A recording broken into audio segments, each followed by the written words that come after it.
Picture this: a city drifting silently through the blackness of space, its structures not welded together from heavy metals, but unfolding gracefully, like an intricate paper sculpture coming to life. This vision might sound like something from a distant future, but the reality is closer than you might think. What if I told you that the ancient art of origami, the same delicate craft you might remember from childhood, is now guiding some of the most ambitious engineering projects ever conceived? We're talking about satellites and habitats that launch compact enough to fit inside a rocket, then expand in orbit to sizes that rival entire city blocks. This isn't just an upgrade to how we build in space, it's a transformation, one that could redefine how humanity lives, works, and explores beyond Earth. For centuries, origami has been seen as a beautiful but simple art form, yet hidden within its precise folds are mathematical principles that hold the key to solving one of space exploration's biggest challenges: how to build big when launching small. Think about it: every gram launched into space comes with enormous cost and complexity. But what if we could send up structures that are practically flat-packed, like cosmic furniture, only to watch them blossom once they reach the vacuum of space? This fusion of art and science is already happening. Research teams around the world are designing solar arrays, antennas, and even future habitats that use folding patterns inspired by nature and geometry to achieve staggering expansion ratios. We're moving from rigid, limited designs to flexible, adaptable architectures, and it's opening doors to possibilities that once existed only in our dreams.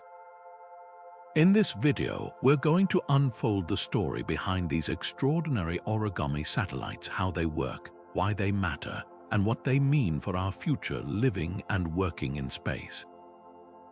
We'll explore the brilliant minds merging centuries-old techniques with 21st-century innovation, the materials making it all possible, and the breathtaking potential of structures that can grow from the size of a car to the scale of a city. This is more than engineering, it's a new chapter in human creativity, one that could help us harness solar energy on an unimaginable scale, conduct research that changes our understanding of the universe, and perhaps one day support thriving communities far beyond our home planet. So settle in and open your mind. We're about to journey into a world where art meets orbit, and where the future is quite literally unfolding before our eyes. It might seem surprising that an art form dating back centuries in Japan could influence the technology sending humanity to the stars, but the connection is deeply logical. Origami is far more than just decorative paper folding. It is a precise study of geometry and mathematics, concerned with transforming a flat sheet into a complex three-dimensional shape through a series of calculated folds and creases. These same principles are incredibly valuable when you need to fit a massive structure inside the cramped confines of a rocket fairing. Aerospace engineers are now applying concepts like tessellation, the use of repeating patterns to cover a surface, and rigid foldability, which allows certain sections to remain flat and stable while the entire structure moves. This isn't about creating paper cranes in orbit. It's about using mathematical blueprints for compaction and deployment that are both efficient and remarkably reliable. Consider the immense violence of a rocket launch, with its deafening noise and crushing gravitational forces. Any structure destined for space must be engineered to withstand that brutal journey, folded into an incredibly tight and secure package. Once in the zero-gravity environment of space, that same package must then perform a flawless, autonomous transformation, unfolding into a precisely shaped solar panel, antenna, or telescope mirror without any human hands to guide it. This is where origami's genius truly shines. The fold patterns act as a built-in instruction manual, dictating every movement and ensuring the final form is achieved without error. It's a beautifully elegant solution to one of spaceflight's most fundamental problems, the stark limitation on volume and mass during launch. NASA, a jet propulsion laboratory, has been at the forefront of turning this elegant concept into practical hardware. They've developed and tested solar arrays that use a distinctive zig-zag folding pattern, allowing them to collapse into a small, manageable stack for launch before unfurling to their full, sun-catching breadth in orbit. Similarly, antennas for deep space communication have been designed with intricate crease patterns that enable them to expand to diameters that would be impossible to launch as a single rigid piece. These aren't just theoretical prototypes, they represent a new paradigm in space system design, proving that the merger of artistic inspiration and hard engineering can yield revolutionary results. This approach is a powerful example of biomimicry and nature-inspired design. Engineers aren't just looking at paper art, they're studying how leaves unfurl from a tight bud, how insect wings deploy from their casings, and how proteins fold into functional shapes. Nature has mastered the art of packing complex functionality into minimal spaces, and origami provides the mathematical language to translate those biological strategies into human technology. It demonstrates that progress doesn't always come from making things more complex. Sometimes, the most sophisticated and advanced solutions are found by looking back at ancient arts and fundamental patterns, revealing that simplicity and elegance often hold the key to overcoming our greatest challenges. But getting these intricate structures into space is only half the battle. The real test begins when it's time for them to unfurl in the complete emptiness of orbit.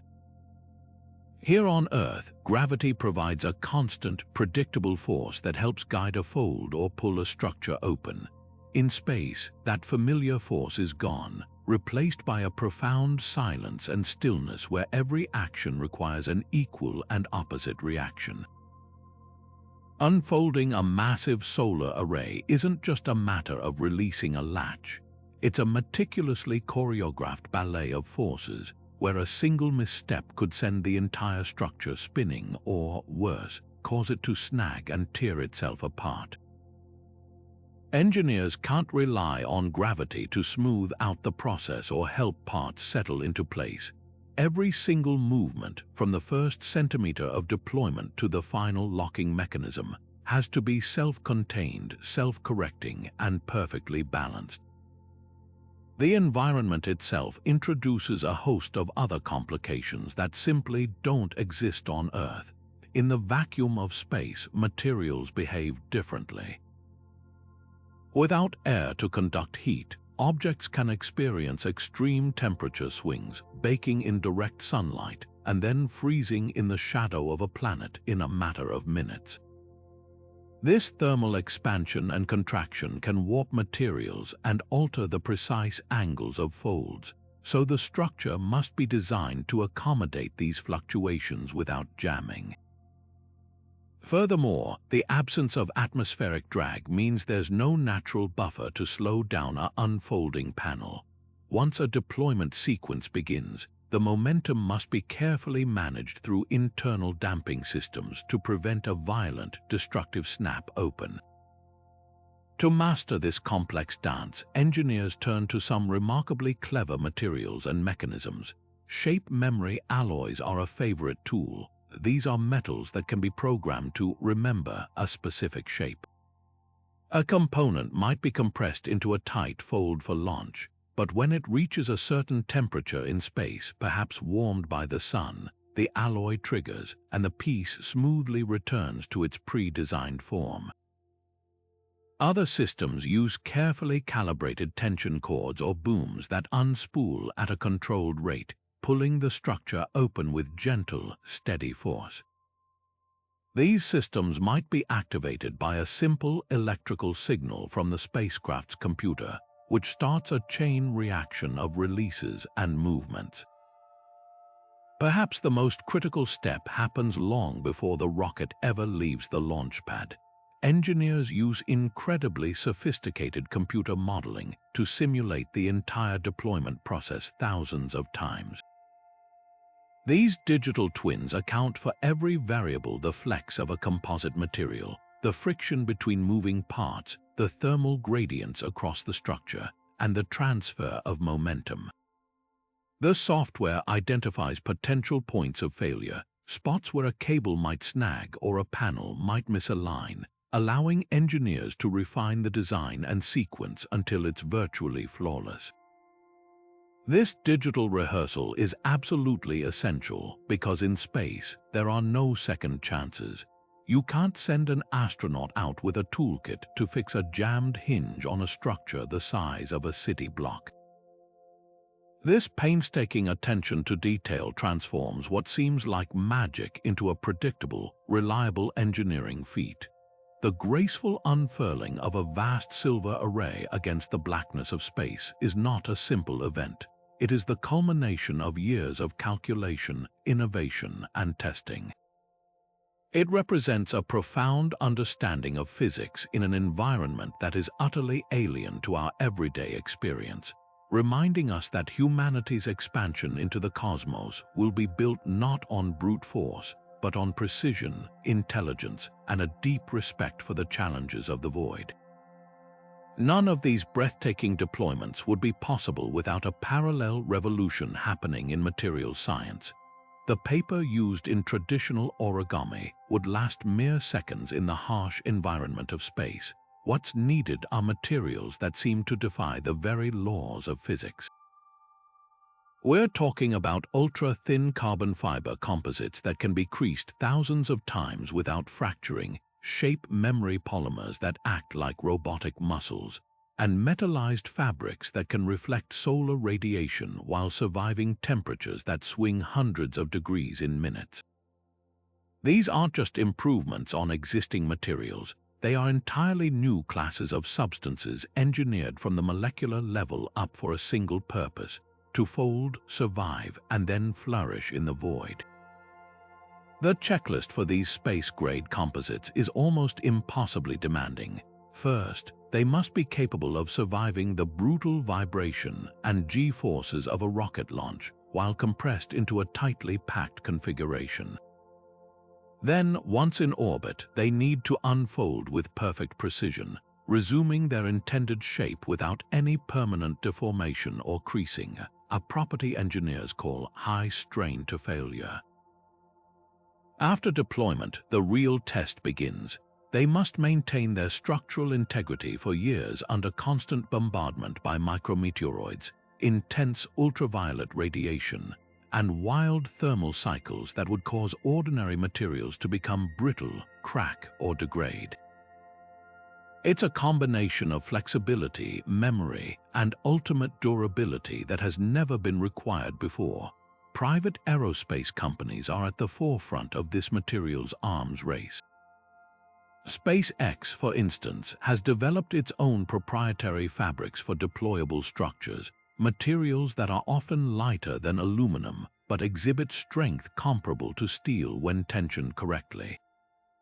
Blue Origin is exploring advanced metallized polymers for its expanding space systems, creating materials that can reflect heat or manage electrostatic discharge. The goal is to create what engineers call multifunctional structures, a single material that isn't just a passive sheet, but an active component that can generate power, shield against radiation, and even self-monitor for damage. Imagine a solar array that is also its own antenna, or a habitat wall that can change its opacity to manage heat and light. Perhaps the most fascinating category is that of shape memory materials. These alloys and polymers can be deformed into a temporary compact shape for launch, but when triggered by a specific stimulus, like a change in temperature or a small electric current, they snap back to their original, permanent, memorized form. This eliminates the need for complex motors and hinges, reducing both weight and potential points of failure. It's as if the material itself contains the instructions for its own deployment, making the unfolding process simpler, more reliable, and incredibly elegant. This represents a shift from mechanical engineering to material science as the primary driver of innovation in space systems. The development of these advanced composites is pushing the boundaries of manufacturing here on Earth as well. Creating flawless, kilometer-scale sheets of carbon composite with precisely engineered crease patterns requires new techniques in weaving, coating, and curing. Some methods are inspired by the textile industry, while others come from microelectronics and nanotechnology. The result is a cross-pollination of disciplines, where lessons learned from folding a satellite array are influencing everything from medical stents to portable shelters for disaster relief. The quest to build cities in orbit is not happening in isolation. It's catalyzing a broader materials revolution that will touch countless aspects of our lives down here on the ground. Moving from deploying a single solar array to orchestrating the expansion of structures measured in kilometers requires more than just making everything bigger. It demands a fundamental rethinking of engineering principles. The challenges multiply exponentially with scale. A structure the size of a football field has entirely different physics than one the size of a tennis court. Primary concern becomes structural stability, preventing the entire massive framework from wobbling, flexing, or resonating in ways that could tear it apart. On Earth, large buildings rely on their immense weight and deep foundations to counteract these forces. In the weightlessness of orbit, stability must be engineered through geometry, tension, and clever distribution of mass, turning the entire structure into a rigid whole without the benefit of gravity to hold it together. This is where the concept of modular origami becomes not just useful, but essential. Instead of envisioning one single, impossibly complex piece of folding material the size of a city, engineers design a system of smaller, identical units that self-assemble. Think of it like a cosmic Lego set or a flock of birds flying in formation.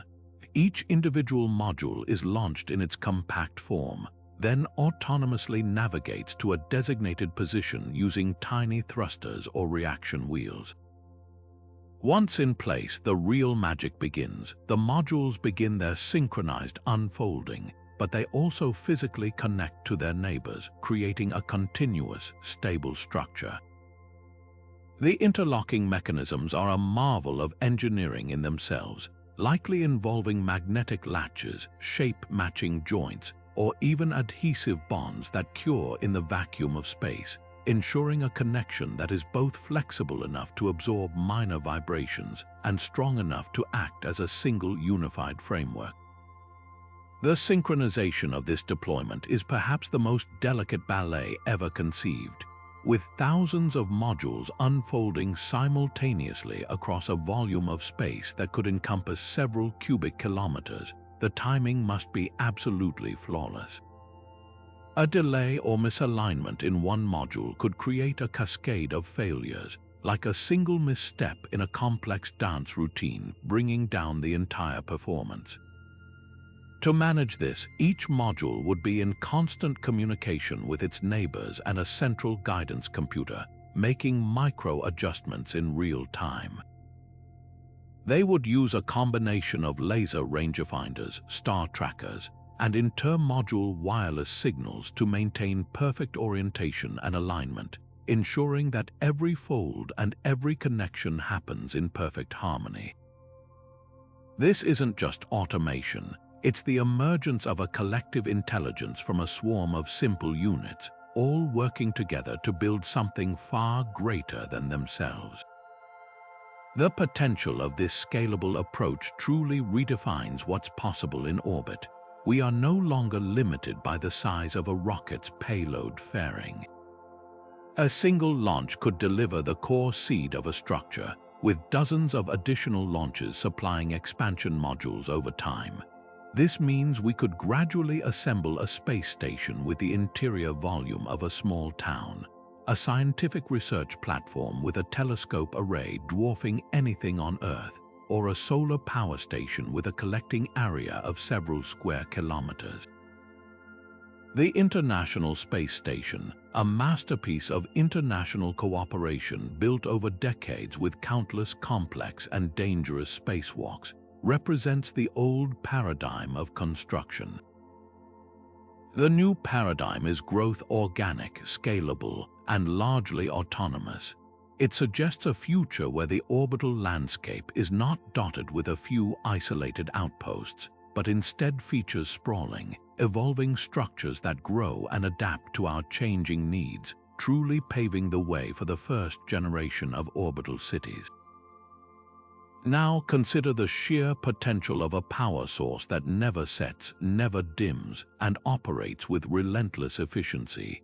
While the concept of space-based solar power has existed for decades, it has always been trapped in the realm of theory by the immense logistical nightmare of construction.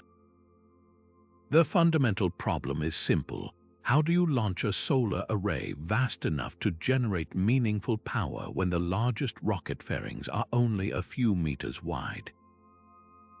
This is where the genius of origami engineering provides the key, transforming a tantalizing idea into a tangible future. By allowing us to pack enormous, kilometer-scale structures into compact, launchable volumes, these folding patterns finally unlock the door to harvesting the sun's energy directly from its most abundant source, the unobstructed vacuum of space. Up in orbit, the conditions for solar power generation are nothing short of ideal. There is no atmosphere to scatter and absorb the sun's rays, no clouds to cast shadows, and perhaps most importantly, no cycle of day and night in a standard geostationary orbit. A satellite can be positioned to bask in continuous, unfiltered sunlight, converting it into electricity 24 hours a day, 365 days a year. The energy output is staggering. Studies suggest that a single square kilometer of space-based solar array could generate enough continuous power to meet the needs of a large city. Now scale that vision up. Imagine not one, but dozens of these expansive origami structures, each unfolding into a glittering sea of photovoltaic cells spanning several kilometers, collectively capable of generating terawatts of clean, base load power for the entire planet. The method of delivering this energy to Earth is as elegant as the satellites themselves. The converted solar energy would be transformed into microwaves or highly focused laser beams, forms of energy that can travel efficiently through the atmosphere with minimal loss, regardless of weather. These wireless power transmissions would be directed toward massive but relatively simple receiving stations on the ground, known as rectennas, which could be located in remote deserts or offshore platforms. The process is exceptionally safe. The energy density of the beam at ground level would be comparable to sunlight, posing no risk to people, animals, or aircraft passing through it. It's not a death ray from science fiction, but a precise and reliable delivery system for clean electricity, beaming power directly into the grid. The societal impact of such a technology is difficult to overstate. It represents nothing less than a complete reimagining of our global energy infrastructure. Nations could gain access to a virtually limitless source of clean power, eliminating the geopolitical tensions often associated with fossil fuel resources and drastically reducing the carbon emissions driving climate change. Remote communities and developing regions could be connected to reliable electricity without the prohibitive cost of building thousands of miles of traditional power lines, fostering economic development and improving quality of life on an unprecedented scale. This isn't merely an incremental improvement. It's a paradigm shift that could address energy poverty and environmental degradation simultaneously, Of course, the path forward is paved with significant engineering and economic hurdles. The efficiency of power conversion and transmission must be perfected, and the costs of manufacturing and launching these colossal structures must continue to fall through innovations in reusable rocketry. Yet, with each advance in lightweight composites, autonomous deployment, and wireless power beaming, this vision edges closer to reality. The Origami satellite is the crucial enabling technology, the missing piece that allows us to finally harness the full, awesome potential of our sun, not from the surface of our planet, but from the silent, sun-drenched vantage point of space, offering a beacon of hope for a truly sustainable future. But what good is all that power if there's no one there to use it?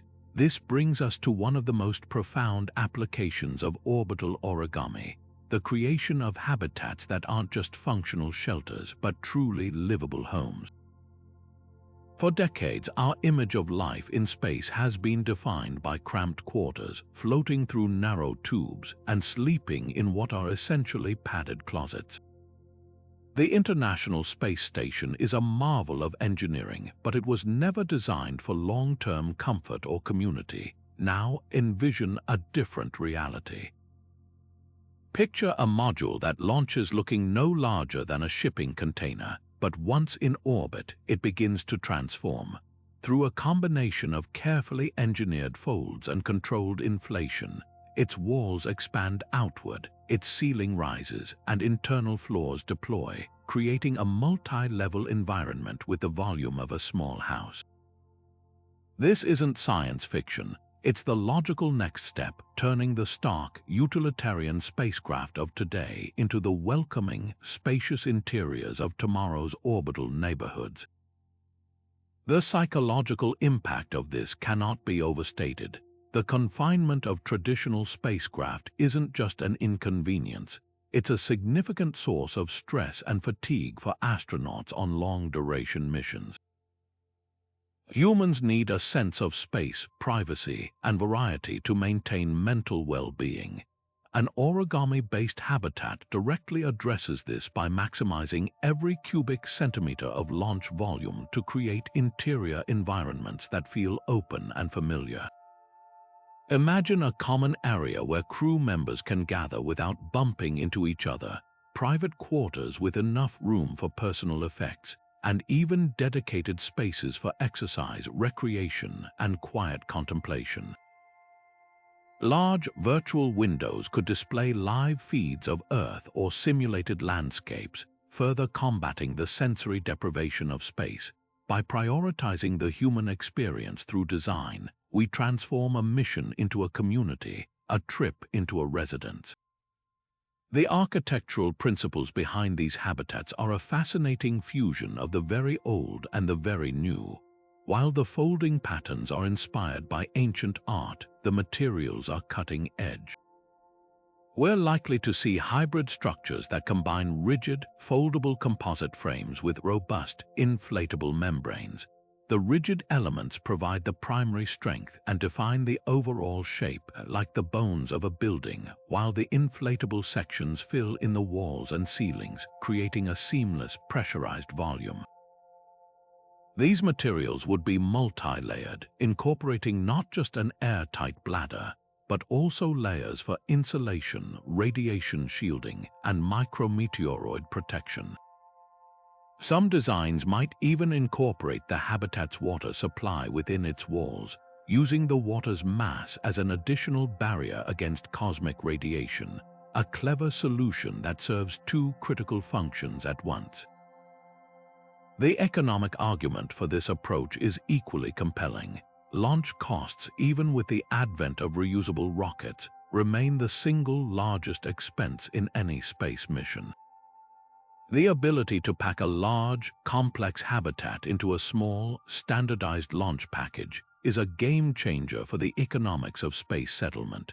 It means that for the price of launching one rigid module of a fixed size, we could potentially launch the compressed form of a habitat with 3 or 4 times the living space. This drastic reduction in cost per cubic meter of habitable volume is what makes the dream of permanent orbital settlements not just technologically possible, but financially plausible. It opens the door for a wider range of participants, from government agencies to private companies and even consortia of nations, to fund and establish their own outposts in orbit. Looking further ahead, this technology paves the way for the first true orbital cities. We can imagine a future where these expandable modules are designed as standardized units, like architectural Lego blocks. A single module might serve as a residential wing, another as a scientific laboratory, and a third as a hydroponic farm. These individual units would autonomously rendezvous and dock in orbit, their soft dock connections then being sealed and reinforced to form a continuous, pressurized passageway between them.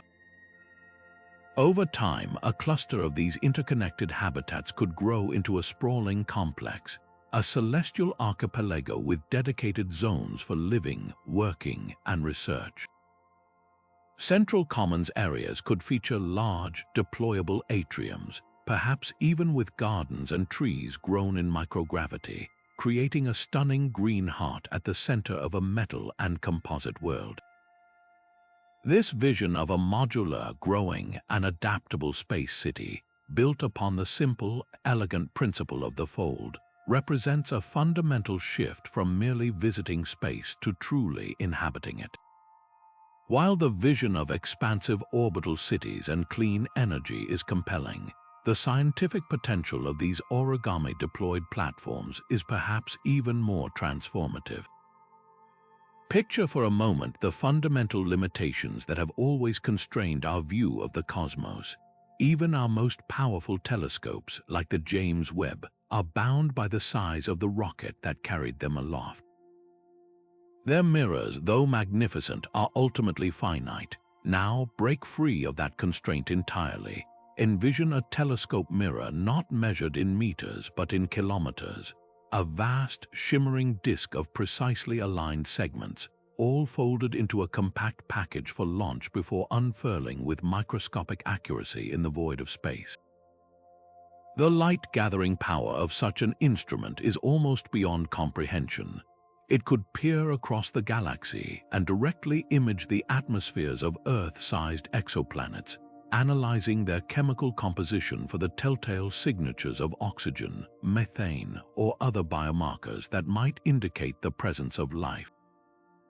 We wouldn't just be looking for planets in the habitable zone, we could be reading the very air they breathe, turning a philosophical question into a quantifiable scientific pursuit. This revolution extends far beyond the search for alien life. The same principle of massive, stable platforms applies to every branch of astronomy. Imagine a radio telescope array with receivers spread across hundreds of kilometers, creating a virtual dish of unimaginable resolution. It could map the magnetic fields around supermassive black holes in exquisite detail, watch the violent birth of stars in distant nebulae, or even attempt to detect the faint, ancient whispers of gravitational waves from the dawn of the universe.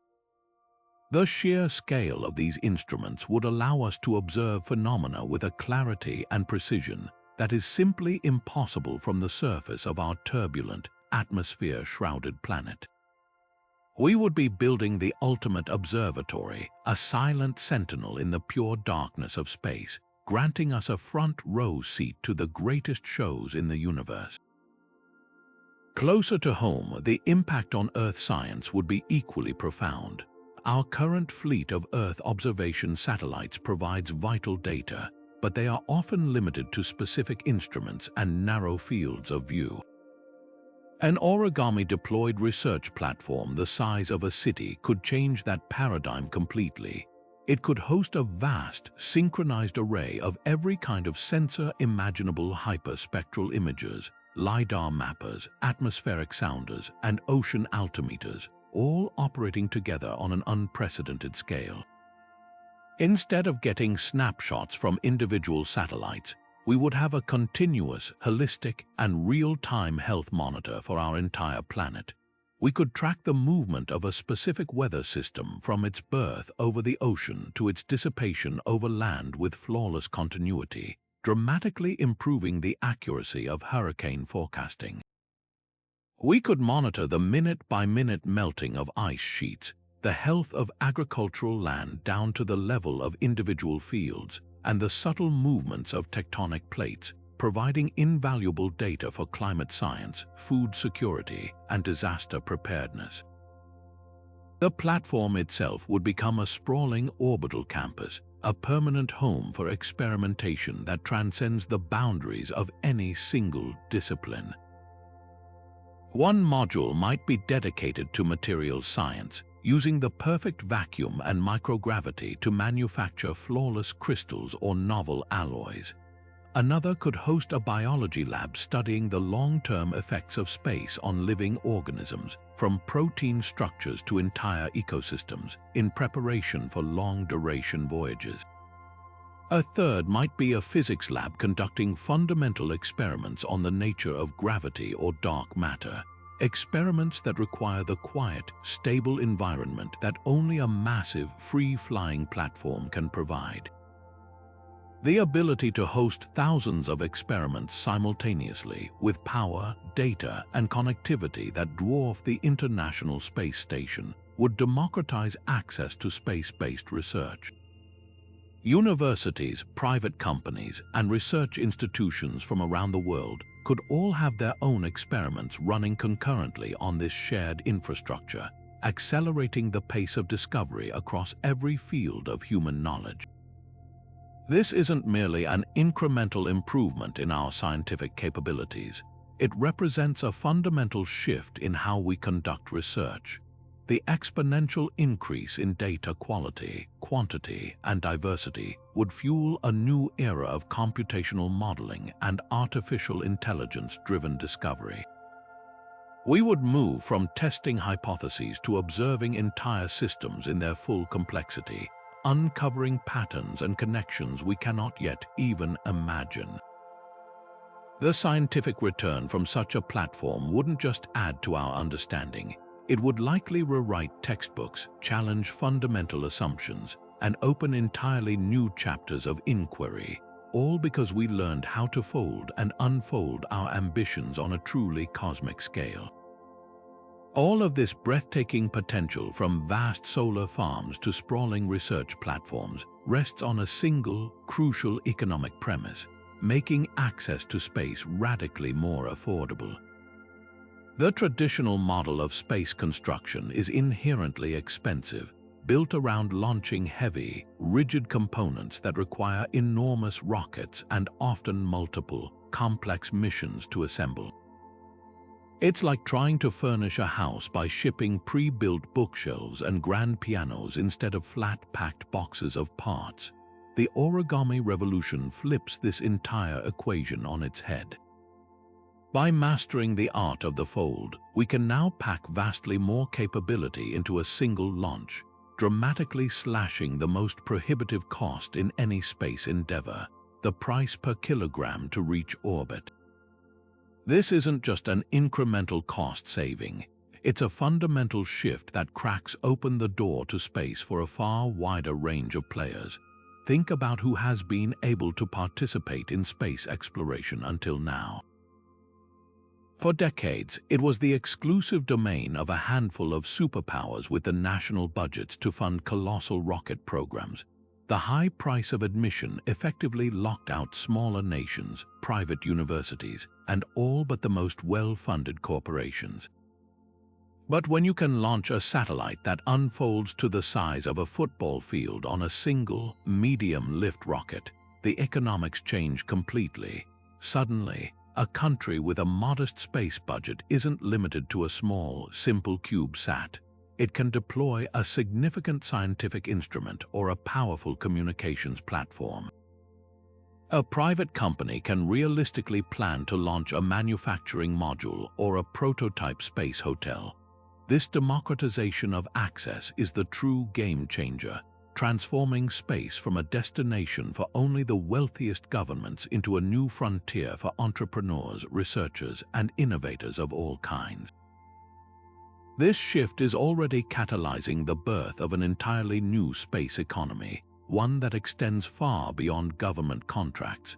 We're talking about industries that were pure science fiction just a generation ago. In-orbit manufacturing is a prime example.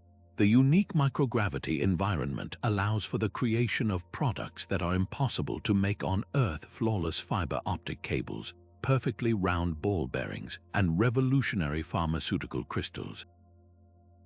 But until now, the cost of getting the factory up there was prohibitive. With foldable, expandable modules, a company can launch a compact production facility that deploys into a spacious, fully equipped industrial plant, making the economics of space-based manufacturing suddenly viable. The products created there, from new life-saving drugs to advanced materials, would then be shipped back to Earth, creating a valuable downflow of innovation and commerce. The ripple effects of this new economic activity will be felt across the globe, creating new job markets, new specializations, and entirely new supply chains. We'll see a surge in demand for a new generation of engineers specializing in deployable systems, space architects, orbital logistics coordinators, and even space-based software developers. Universities will create new degree programs to feed this hungry industry, while down on Earth, factories will retool to produce the specialized materials and components needed for these magnificent folding structures. This isn't just about a few jobs at rocket companies. It's about seeding a whole ecosystem of high-tech employment that connects the orbital economy with terrestrial manufacturing, research, and services, fostering economic growth in communities far removed from traditional space centers. Perhaps the most profound economic implication is the sheer accessibility of space-based resources and capabilities for people everywhere. Consider global internet coverage. Several private companies are already working on constellations of satellites to provide this service, but Origami technology could take this to an entirely new level. A single launch could deploy a satellite with an antenna array so vast it could provide high-bandwidth connectivity to an entire region, potentially bringing millions of people online for the first time.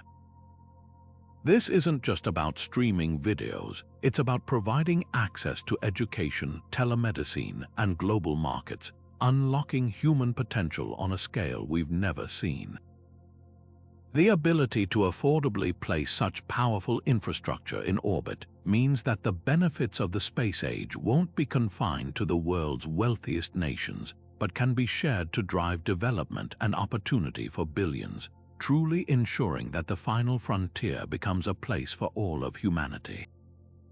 Perhaps the most insidious and unforgiving challenge of deep space travel isn't the vast distances or the isolation, but an invisible, silent threat that permeates the void: radiation.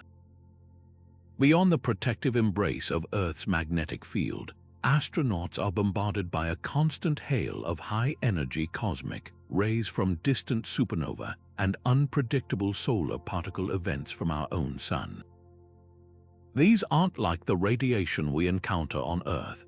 They are heavy, charged atomic nuclei moving at nearly the speed of light, capable of tearing through human cells and damaging DNA in ways that can lead to increased cancer risk, cataracts, and even acute radiation sickness.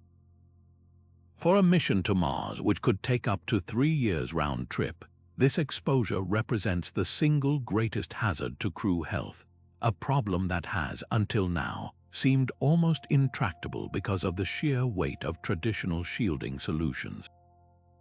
The conventional approach to blocking this kind of radiation is to put as much mass as possible between the crew and the radiation source, typically thick walls of aluminum, polyethylene, or even water. The problem is one of simple physics. Mass equals weight, and weight is the enemy of spaceflight. Launching a spacecraft with walls thick enough to provide adequate protection against galactic cosmic rays would require a rocket of truly monstrous and economically impossible proportions. It's a classic catch-22. The very thing that keeps the crew safe also makes it impossible for them to get there in the first place. This is where the elegant principles of origami offer a brilliant and counterintuitive solution. Instead of trying to launch a heavy, monolithic shield, what if we could launch a lightweight, compact one that expands to create a massive, protective buffer once we're already in space? This ingenious concept relies on a specific class of materials, primarily polymers and composites that are rich in hydrogen atoms. Hydrogen is exceptionally effective at disrupting the damaging cascade of secondary particles created when a high-energy cosmic ray slams into a shielding material. It's why polyethylene plastic is often considered a better shield than aluminum pound for pound. The challenge has always been how to incorporate enough of this hydrogen-rich material without the mass penalty. The answer lies in the fold. Engineers are designing shields that are essentially dense, intricate sandwiches of these advanced polymers, creased and compressed using origami patterns to achieve an incredibly high packing ratio. A shield that might need to be several meters thick to be effective around a crew habitation module could be folded down to a compact package only a fraction of that size for launch, dramatically reducing its mass and volume during the most costly phase of the mission. The deployment mechanism itself is a masterpiece of passive engineering. These multi-layered shields wouldn't rely on complex motors or fragile mechanisms. Instead, they might use the gentle, reliable force of stored energy in sprung hinges or the slow release of compressed gases to unfurl themselves. Once triggered, the shield would expand outward from the hull of the spacecraft, creating a large, layered barrier. Some designs resemble a giant, flower-like bloom, while others unfold into a complex, multi-cellular honeycomb structure. The geometry isn't just for efficient packing. The specific folds and angles can be optimized to create a labyrinthine path for radiation particles, maximizing the chances that they will collide with atoms and lose their dangerous energy before ever reaching the pressurized crew cabin within. This approach fundamentally transforms the economics and safety of long-duration missions. A spacecraft equipped with such a deployable shield could venture into deep space with the launch profile of a much smaller vehicle, but with the protective qualities of 1 order of magnitude heavier. For a crew heading to Mars, this isn't a minor improvement. It's the difference between an acceptable, calculated risk and a potentially mission-ending health crisis. It means that astronauts could live and work within their interplanetary craft for months on end without accumulating a dangerous dose of radiation, protecting not only their immediate health but their long-term well-being after they return to Earth.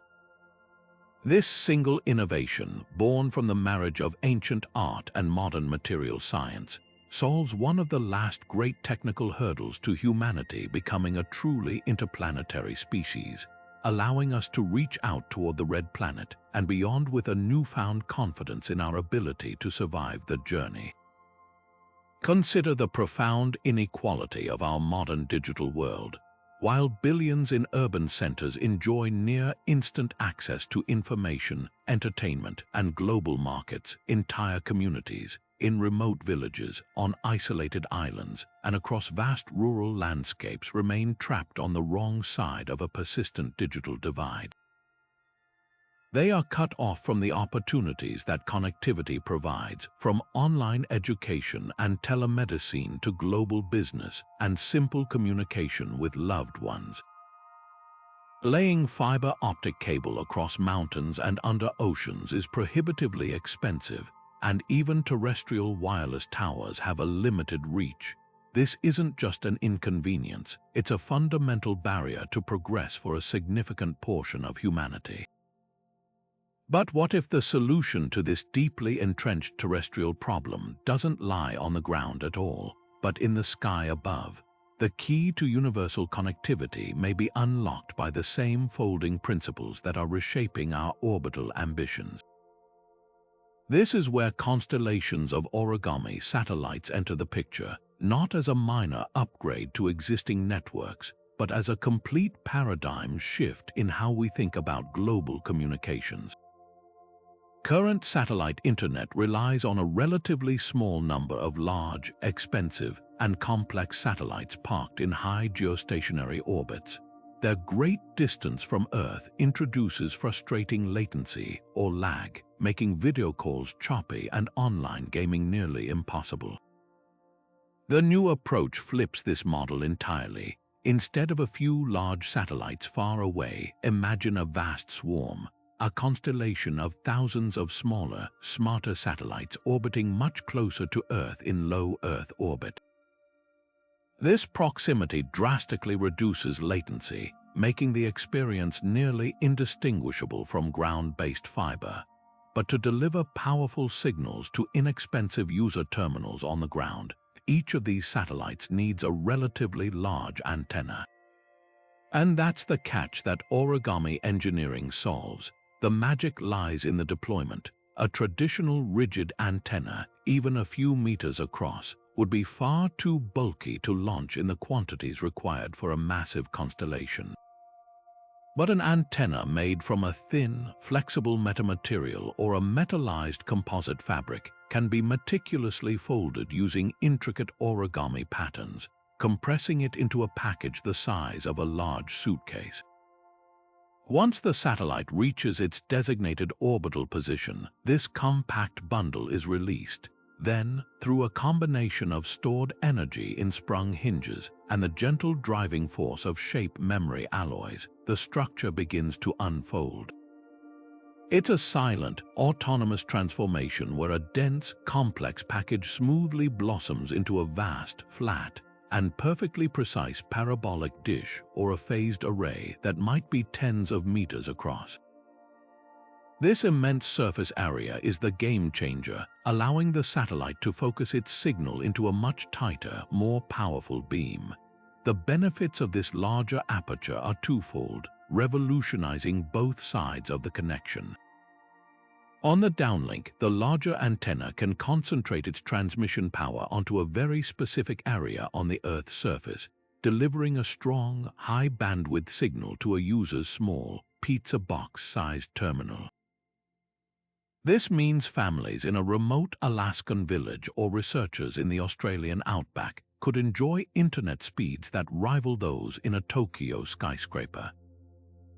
On the uplink, that same large surface area acts as a super-sensitive ear, able to clearly detect the faint signal from a user's terminal thousands of miles below.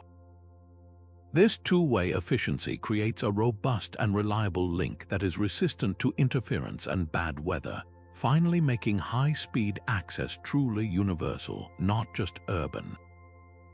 The societal implications of blanketing the entire planet with affordable, high-speed internet are nothing short of revolutionary.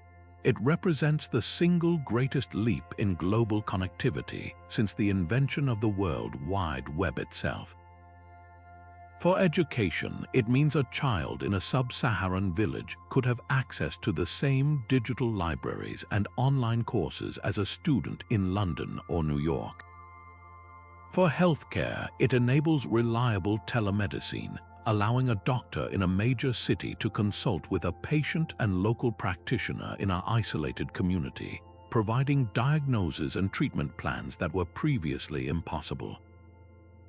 For economies, it connects smallholder farmers to real-time market prices, allows artisans in developing nations to sell their goods on a global scale, and enables a new era of micro-entrepreneurship that isn't tied to physical infrastructure. This isn't just about providing access, it's about fostering understanding. When people from every culture and corner of the globe can communicate seamlessly, share stories, and collaborate on projects, it breaks down barriers of ignorance and prejudice. It creates a global conversation, a shared digital town square where the only requirement for entry is a connection. The origami satellite, therefore, becomes more than a piece of technology.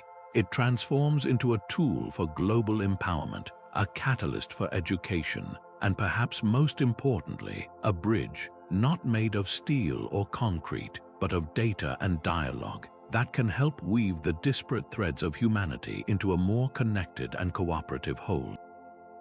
But the true potential of orbital manufacturing extends far beyond these initial products, into the realm of materials that are not just better, but fundamentally impossible to create on Earth. Consider the challenge of creating a perfect alloy. Here on the ground, the different metals in a mixture have varying densities, causing them to separate as they cool, a process called sedimentation. The stronger gravity also causes convection currents within the molten material, creating inconsistencies and weaknesses throughout the final product. In the persistent free fall of orbit, these forces simply vanish. A molten blend of metals remains perfectly suspended, its components distributed with a uniformity that gravity would never allow. The result could be super alloys with unprecedented strength, durability, and resistance to extreme temperatures, materials that could revolutionize everything from jet engine turbines to the structural frames of skyscrapers, making them lighter, stronger, and far more efficient. The sheer scale made possible by Origami deployed facilities is what transforms these experiments from laboratory curiosities into commercially viable industries. A single expanded module could house not just one furnace, but an entire integrated production line. Imagine a continuous process where raw materials are fed into one end, purified in a containerless processing unit that levitates the melt with sound waves or magnetic fields, then precisely cooled and solidified into a perfect ingot, which is then shaped by specialized tools into a final component, all within the pristine microgravity environment. This kind of end-to-end manufacturing, impossible to contain in a small, rigid module, becomes a practical reality inside these vast orbital workshops. The ability to perform multiple, complex steps in sequence without ever exposing the material to Earth's gravity or atmosphere is the key to unlocking the full economic value of space-based production. This economic viability is the catalyst for a self-sustaining space economy, a long-dreamed of goal that Origami technology could finally kickstart. The high-value products manufactured in orbit and shipped back to Earth would generate significant revenue, but rather than simply funneling those profits back to terrestrial shareholders, they could be reinvested directly into the orbital infrastructure itself. This revenue could fund the launch of more expandable modules, the development of more advanced manufacturing techniques, and the construction of larger facilities, all without relying solely on government funding. It creates a virtuous cycle where space industry pays for space expansion, gradually reducing the cost of access and operations for everyone. This economic engine would not only fund further scientific exploration, but could also finance the development of the very orbital cities that house the workers who manage these automated factories, blurring the line between industrial outpost and settled community. The impact of this new industrial revolution won't be confined to space. Its ripple effects will be felt profoundly here on Earth. The pharmaceuticals developed in orbit could lead to more effective treatments for diseases like cancer and diabetes, directly improving and saving lives. The flawless fiber optics could create a new backbone for global communications, making the internet faster and more accessible for billions. The advanced materials could lead to more fuel-efficient vehicles, more resilient infrastructure, and new forms of renewable energy technology. By moving certain challenging industrial processes off-world, we might also reduce the environmental footprint of manufacturing here on Earth, lessening pollution and energy consumption. This off-planet industrial park represents a new chapter in human ingenuity, one where we use the unique environment of space not to escape our problems on Earth, but to craft the sophisticated tools and materials we need to solve them.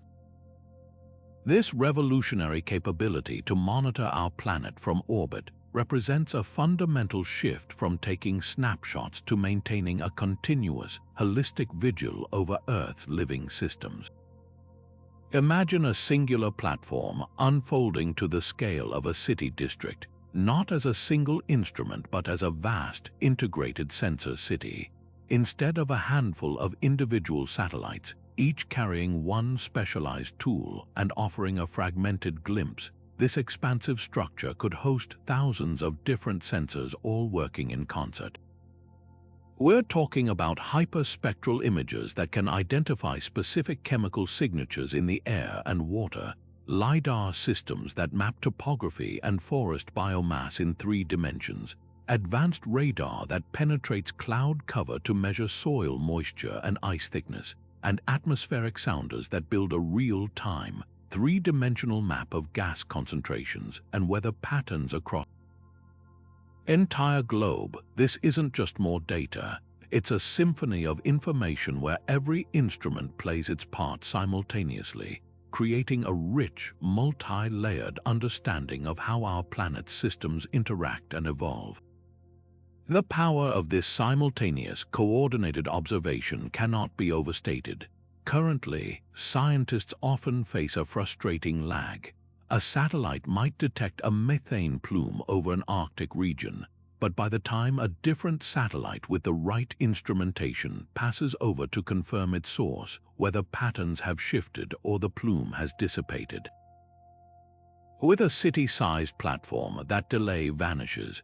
The same platform that spots the methane leak with its gas spectrometers can immediately task its high-resolution thermal and optical cameras to pinpoint the exact source, be it a thawing permafrost field or an industrial accident, while its weather sensors monitor wind patterns to predict the plume's dispersal. This instant correlation of cause and effect across different data types transforms our ability to respond, moving from passive observation to active planetary diagnosis. This approach would unlock the ability to model environmental changes with a fidelity we can currently only dream of. Climate models are powerful tools, but they are only as good as the data we feed them. Gaps in our observations, especially over the vast oceans and polar regions, introduce uncertainty. A persistent, global sensor platform would fill those gaps completely, providing a constant stream of data on ocean acidity, atmospheric carbon dioxide, deforestation rates, and polar ice melt with uniform precision across the entire planet. Feeding this comprehensive dataset into supercomputers would allow us to create models that are breathtakingly accurate, capable of predicting the regional impacts of climate change with startling specificity. We could forecast which coastal cities will face the most severe flooding decades in advance, predict drought patterns that threaten agricultural regions with enough lead time to implement water management strategies, and truly understand the complex feedback loops that accelerate or mitigate global warming. The practical applications for managing and protecting our environment are profound. Consider the fight against deforestation. Current monitoring can tell us where forest cover is being lost, but often only after the fact. A powerful orbital platform could monitor for the initial signs of illegal logging activity, the construction of access roads, the sound of chainsaws detected by acoustic sensors, the heat signatures of small clearing fires, and alert authorities in near real time, enabling intervention before vast tracts of irreplaceable rainforest are destroyed. For our oceans, it could track illegal fishing fleets by their radar signatures and wake patterns, monitor the health of coral reefs by analyzing the light reflected from them, and follow the migration of plankton blooms that form the base of the marine food web, giving us an unprecedented window into the health of this critical, life-sustaining system.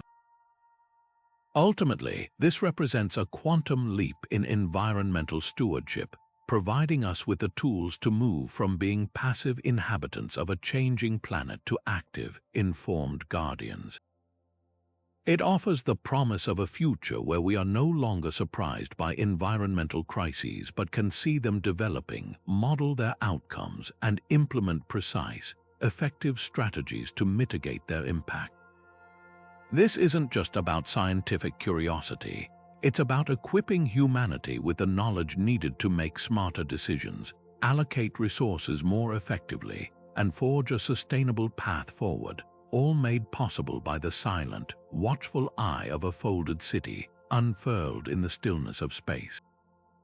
This growing cloud of high-speed junk represents one of the most pressing and paradoxical challenges of the space age. The very success of our orbital endeavors is now threatening to make certain orbits unusable for future generations. Each piece of debris, whether it's a discarded rocket body or a fragment from an accidental collision, becomes a hypervelocity projectile capable of crippling active satellites and creating even more fragments in a cascading chain reaction known as the Kessler syndrome. The conventional approach to this problem has been largely reactive, focusing on tracking debris and occasionally performing complex and expensive robotic salvage missions. But what if the solution wasn't just about cleaning up the mess, but fundamentally reimagining how we design our space infrastructure from the very beginning to ensure it never becomes part of the problem? This is where the principles of smart, foldable design offer a profoundly proactive and elegant path forward. The most immediate application lies in ensuring these magnificent unfolding structures can also perform a final, crucial act, folding back up, or more accurately, transforming themselves for a controlled and safe departure. At the end of its operational life, an origami-inspired satellite wouldn't simply be abandoned to drift for centuries. Instead, it could execute a pre-programmed sequence triggered by a timer or a command from Earth. Using the same shape memory alloys or tensioning systems that deployed it, the satellite could reconfigure its shape to maximize its surface area, turning itself into a kind of orbital parachute. This increased drag, even in the extremely thin upper atmosphere, would gradually slow the spacecraft, causing its orbit to decay much more rapidly. It would then make a final, fiery, and complete descent into the atmosphere over a pre-designated uninhabited area of the ocean, leaving no trace behind and ensuring it never adds to the growing debris field. This built-in deorbit capability transforms a satellite from a potential hazard into a responsible, self-disposing asset. Looking even further ahead, the same ingenious folding mechanisms could be adapted not for self-destruction, but for active clean-up duty. Imagine a specialized origami satellite, perhaps launched as part of a larger constellation, whose primary mission is debris mitigation. This spacecraft wouldn't deploy a communication array or a solar panel. Instead, it would unfold a vast, lightweight net or a flexible, grasping membrane made from the same durable space-grade composites.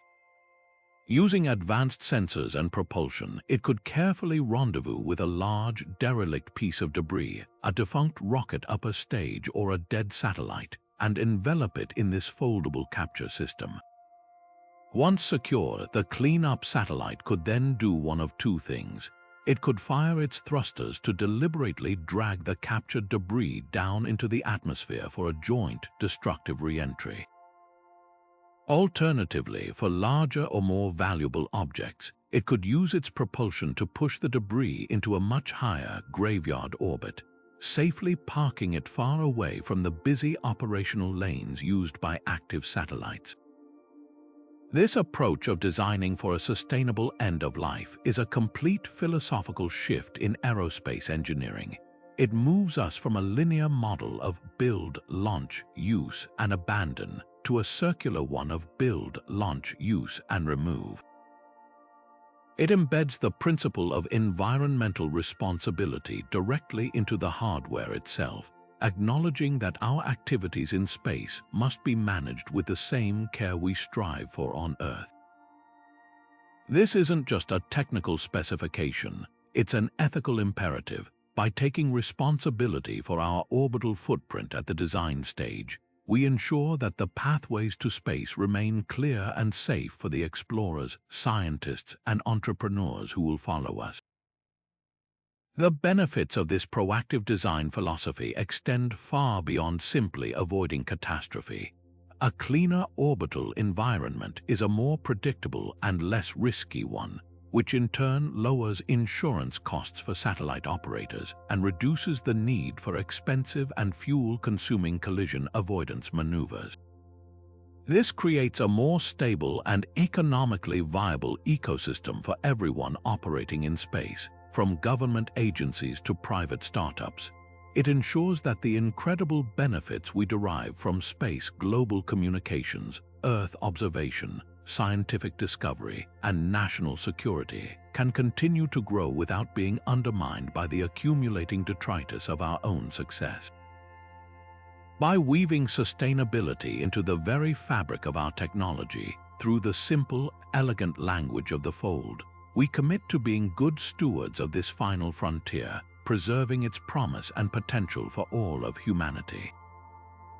Now consider the breathtaking complexity of commanding a structure the size of a metropolis to awaken from its slumber and gracefully assume its final form in the void. This is not a single event but a symphony of millions of simultaneous movements, each one dependent on the others, where a single misaligned hinge or a snagged cable could cascade into a catastrophic failure. The scale is simply too vast, the variables too numerous for any human team to manage in real time. This is where artificial intelligence transitions from a helpful tool to an absolute necessity, evolving into the central nervous system of the entire operation. These are not simple pre-programmed sequences. They are adaptive learning systems that must perceive, reason, and react to an unpredictable environment with flawless precision. The AI becomes the master conductor for an orchestra of unfolding geometry, ensuring every single instrument plays its part in perfect harmony. This central controller is flooded with a torrent of data that would overwhelm any human mind. Thousands of sensors embedded throughout the compressed structure constantly report back on everything from microscopic strain and local temperature gradients to the precise angle of every major joint and the tension in every deploying cable.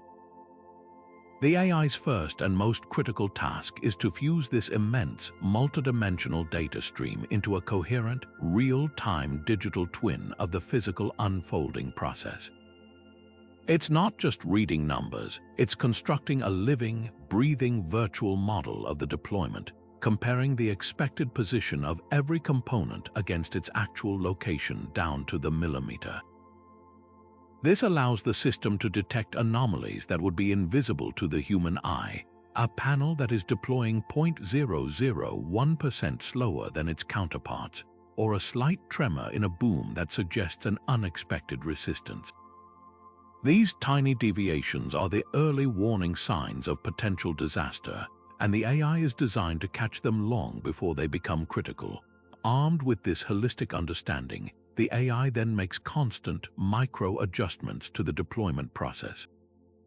It might slightly increase the current to a shape memory alloy in one section to speed up a fold, while simultaneously easing tension on a cord in another area to prevent overstress. It's a dynamic balancing act, constantly optimizing for speed and safety, ensuring that the immense structure expands smoothly and symmetrically. This is where machine learning truly shines. Before the mission ever launches, the AI will have been trained on millions of simulation runs, experiencing every conceivable failure mode, from a stuck latch to a micrometeoroid impact during deployment. It has learned not just the textbook procedure, but the intricate feel of a successful unfold. This training allows it to recognize patterns and predict problems, essentially giving it a form of intuition. It can anticipate that a particular pattern of strain readings often leads to a jam several minutes later and proactively adjust the deployment sequence to avoid it altogether. The coordination challenge reaches its peak when multiple modules, launched separately, must now rendezvous and deploy in a tightly synchronized ballet to form a single, cohesive structure. The AI controllers on each module are in constant communication, forming a distributed neural network across thousands of kilometers of space. They share their status, their sensor data, and their intentions, negotiating with each other to maintain perfect sync. If one module experiences a minor delay, perhaps due to an unexpected thermal gradient, it doesn't just stop and wait for commands. It immediately broadcasts this information. The other AIs instantly recalculate their own optimal deployment trajectories to compensate, slowing down or speeding up in a perfectly coordinated response. This isn't a chain of command, it's a consensus-based emergence of a single, unified plan, achieved in milliseconds without any human intervention. This represents a monumental leap in autonomy for space systems. We are moving from machines that execute commands to systems that understand intent and manage complexity. The AI isn't just following a script, it is pursuing the goal of a successful deployment, and it has the authority and intelligence to choose the best path to get there. This level of sophisticated control is what makes the dream of city-sized structures not just a theoretical exercise in folding, but a practical, achievable reality. It is the silent, brilliant mind behind the beautiful, unfolding body, ensuring that our grandest ambitions in space are built on a foundation of flawless, intelligent execution. This monumental shift from national competition to international cooperation represents one of the most profound and hopeful aspects of building cities among the stars. The sheer scale of resources, expertise, and capital required for such an endeavor places it beyond the reach of any single nation, even the most powerful. We are no longer talking about a space race with a clear winner. We are talking about a shared human project with a common goal. This necessity for collaboration will inevitably force the creation of entirely new frameworks for global governance and partnership, structures that don't simply extend existing terrestrial politics into space, but are specifically designed for the unique challenges and opportunities of the orbital environment.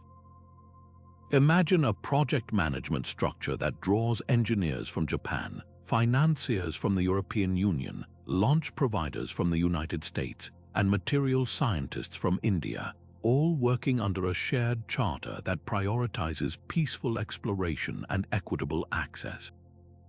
This wouldn't just be a joint mission, it would be the birth of a new model for international relations, built from the ground up around principles of shared burden and shared benefit.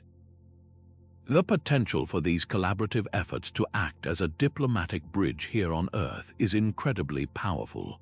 History has shown that when nations are united by a common, awe-inspiring goal that transcends borders, earthly conflicts can often be set aside, if only temporarily. The intense, focused collaboration on the International Space Station, particularly between the United States and Russia during periods of political tension, serves as a powerful microcosm of this effect. Scaling this up to the construction of orbital cities would require a much deeper and more permanent level of trust and integration. Shared control over life support systems, power grids, and structural integrity in an environment where failure is not an option creates a powerful mutual dependency. This interdependence could foster a level of trust and cooperation that ripples back to Earth, creating channels of communication and collaboration that might help to escalate conflicts and build lasting partnerships in other areas. The shared identity of being builders of a new world in space could, over time, begin to overshadow older, more divisive national identities. Establishing the legal and governance frameworks for these shared cities will be a monumental task in itself, requiring us to invent new forms of space law and policy from whole cloth. Existing treaties, like the Outer Space Treaty of 1967, provide a foundational principle that space is the province of all humankind, but they are largely silent on the practicalities of managing permanent, large-scale settlements. How do we allocate space and resources within an orbital city? How are disputes between international crew members or partner nations resolved? What systems of governance will ensure fair representation for all stakeholders while maintaining the efficiency needed to operate a complex and potentially vulnerable habitat? Answering these questions will require a historic level of foresight and compromise, likely leading to the creation of new international agencies or bodies with the authority to oversee these shared assets. The process of negotiating these frameworks could itself be a powerful exercise in global diplomacy, forcing nations to articulate and align their visions for a peaceful and prosperous future in space. The financial model for such ventures will also necessitate unprecedented cooperation. The costs will be astronomical, likely requiring a blend of public funding from multiple nations, private investment from global corporations, and perhaps even innovative crowdfunding mechanisms that allow ordinary citizens around the world to feel a sense of ownership in these celestial outposts. This diversified funding structure would further cement the project as a truly global endeavor, with accountability to a wide range of stakeholders rather than a single national interest. The economic benefits from the scientific discoveries made on these platforms to the technological spin-offs developed during their construction would then be shared through pre-negotiated agreements, ensuring that the fruits of this labor contribute to global development and reduce inequality, rather than concentrating wealth and capability in the hands of a few. This approach reframes space exploration not as a source of new conflict over resources, but as a catalyst for a more equitable and collaborative global economy. Ultimately, the greatest legacy of these internationally built orbital cities may not be the technological marvels themselves, but the powerful precedent they set for humanity. They would stand as shimmering testaments in the void to what our species can achieve when we choose to pool our knowledge, resources, and ambitions toward a common goal. They would demonstrate that our future in the cosmos does not have to be a repeat of our history on Earth, marked by competition and conflict over territory. Instead, it can be a future forged in cooperation, proving that our greatest explorations are those we undertake together. In building these cities, we wouldn't just be constructing new habitats in space. We would be practicing the art of living and working together on a planetary scale, developing the social and political tools we will need to eventually venture even farther as a united human civilization. For astronauts embarking on missions that could last years, the mental and emotional challenges of confinement are just as formidable as the physical dangers of space. Imagine spending month after month in an environment where every wall is within arm's reach, where privacy is non-existent, and where the constant hum of machinery is your only soundtrack. This has been the reality of space travel since its inception, a necessary compromise dictated by the brutal economics of launch volume. Crews have demonstrated incredible resilience, but we've learned that prolonged confinement in cramped quarters exacts a toll, manifesting as increased stress, interpersonal friction, and cognitive fatigue that can ultimately compromise mission safety and success. The technical term is habitat fatigue, a gradual draining of mental resources that comes from living in a sterile, monotonous, and claustrophobic environment, and it represents one of the most significant barriers to humanity's future beyond Earth. This is where the paradigm shift offered by origami engineering becomes about so much more than just efficiency. It becomes a profound act of caring for the human spirit. By transforming a launch container into a spacious, multi-room habitat, we are fundamentally redefining what it means to live in space. Instead of a single module where astronauts work, eat, sleep, and exercise within the same few square meters, an expandable design allows for dedicated zones. Picture a clear separation between a quiet sleeping pod with personal storage, a communal galley and dining area where the crew can share meals and decompress together, and a dedicated observation lounge. This zoning is psychologically critical. It allows for moments of genuine solitude and privacy, which are essential for mental recovery, while also creating defined social spaces that foster camaraderie rather than forced proximity. It recreates the basic rhythm of terrestrial life, the movement between different environments throughout the day that our minds are evolutionarily adapted to expect. The architecture of these spaces can be intentionally designed to combat sensory deprivation and monotony. High, vaulted ceilings created by the unfolding structure can generate a powerful feeling of openness and grandeur, directly countering the oppressive low ceilings of traditional capsules. Walls could be made from adaptive materials that change their texture or softly diffuse light in different patterns to simulate a natural day-night cycle or even the changing seasons. The most transformative innovation, however, could be the widespread use of high-resolution, ultra-high-definition display panels that function as virtual windows. These wouldn't just be screens, they would be seamless parts of the wall, offering live, real-time views of the Earth rolling by below, the star-dusted blackness of deep space, or a pre-recorded, calming simulation of a forest stream or a sandy beach.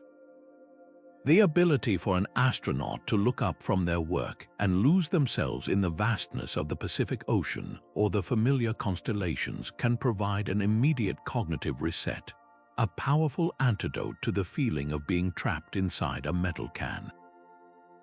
This holistic focus on psychological well-being marks a crucial maturation in our approach to space habitation. For decades, the overwhelming priority was brute force survival, keeping the atmosphere breathable, the temperature regulated, and the radiation at bay. We treated the human crew as the most complex and fragile life support component, which they are, but we often focused only on their physical needs. Now, we are beginning to understand that for long-term missions to Mars and beyond, the mind is the final frontier. A comfortable, stimulating, and variable environment is not a luxury or an frivolous addition. It is a critical piece of mission infrastructure, as vital as a redundant oxygen system or a radiation shield. A content, mentally sharp, and cohesive crew is a safe and productive crew. By using the principles of the fold to create not just space, but humane space, we are finally acknowledging that the success of a multi-year journey doesn't just depend on the power of our rockets, but on the resilience of the human psyche, and we are designing accordingly to nurture and protect it. Of course, this immense power generation creates its own colossal challenge. What do you do when the sun is momentarily blocked or when demand on the station spikes? You can't simply run an extension cord to the grid, and traditional solutions like the lithium-ion batteries in our phones and electric cars are woefully inadequate for a city-sized power load. They are heavy, they degrade over time, and their energy density, the amount of power they can store for their weight, simply doesn't scale to the astronomical needs of an orbital metropolis. Storing terawatts of energy in orbit demands a complete reimagining of energy storage itself, pushing us toward technologies that sound like they're pulled from science fiction but are grounded in very real physics. One of the most promising and elegant solutions lies in the concept of the flywheel energy storage system. Imagine a massive, perfectly balanced rotor, perhaps carved from advanced composites, suspended almost magically inside a vacuum chamber by magnetic bearings to eliminate any friction. During periods of peak sunlight, surplus electricity from the solar arrays is used to spin this rotor up to incredible speeds, sometimes tens of thousands of revolutions per minute. In this state, the system converts electrical energy into kinetic energy, the pure energy of motion. Then, when the station moves into the Earth's shadow or power is needed, the process reverses. The spinning rotor acts like a generator, its immense inertia converted back into electricity as it gradually slows down. The beauty of this system is in its simplicity and durability. It has an incredibly long lifespan with minimal degradation, and its response time is nearly instantaneous, providing a smooth and reliable buffer for the station's power grid. For a large structure, you wouldn't have just one. You'd have a bank of these humming, kinetic batteries, all working in concert to keep the lights on. Beyond spinning masses, engineers are looking at the potential of advanced capacitors, specifically a new generation known as supercapacitors or ultracapacitors. Unlike batteries that rely on slow chemical reactions, capacitors store energy in an electrostatic field, like building up a static charge on a colossal scale. This allows them to charge and discharge in a matter of seconds, making them perfect for handling sudden, massive power surges, like if every laboratory on the station decided to run a high-energy experiment at the same moment. While their energy density has traditionally been lower than batteries, breakthroughs with materials like graphene are creating supercapacitors that can hold more charge than ever before. On an orbital platform, they would act as the agile shock absorbers for the power grid, handling rapid fluctuations and providing critical backup power for essential systems during the split-second transition between different storage methods, ensuring there is never even a flicker in power. Perhaps the most futuristic concept involves turning the structure of the station itself into a battery. This is where the origami principles return in a brilliant new form. Certain materials can be engineered to change their shape when an electric current is applied, a property known as electroactivity. Imagine a vast, foldable solar sail or a segment of the station's truss that is made from such a material. During times of excess power, a small current could be used to deliberately induce a tiny, precise fold or tension into the material, effectively storing energy as mechanical strain, like winding a giant clock spring. When that energy is needed later, the material is allowed to relax back to its neutral state, and the mechanical energy is harvested and converted back into electricity.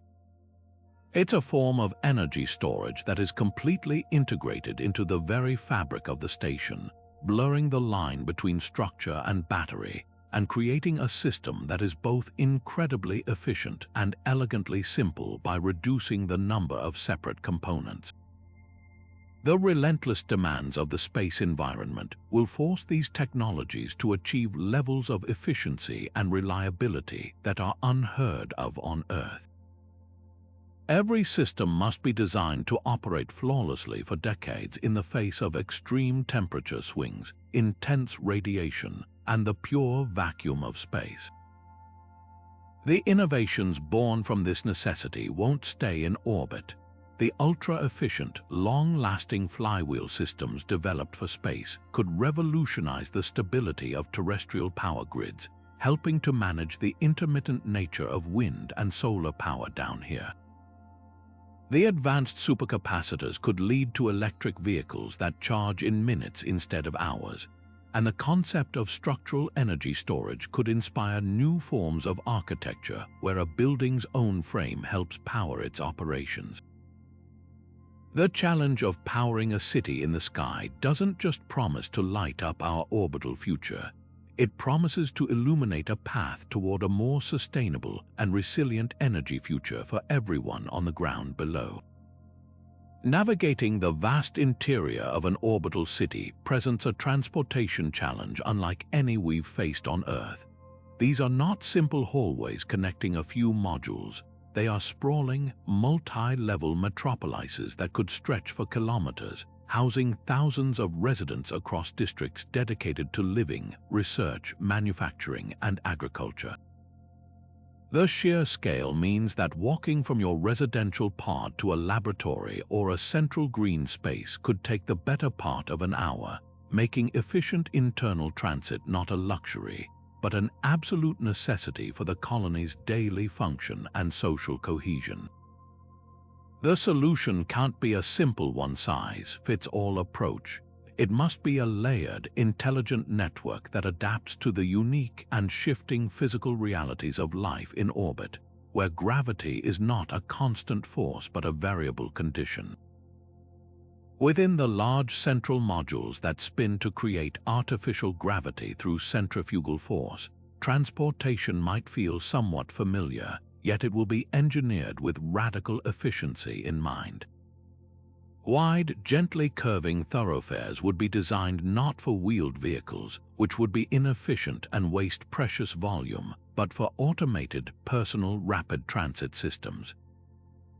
Picture small, pod-like cabins running on magnetic levitation tracks embedded in the floor, silently gliding along without friction.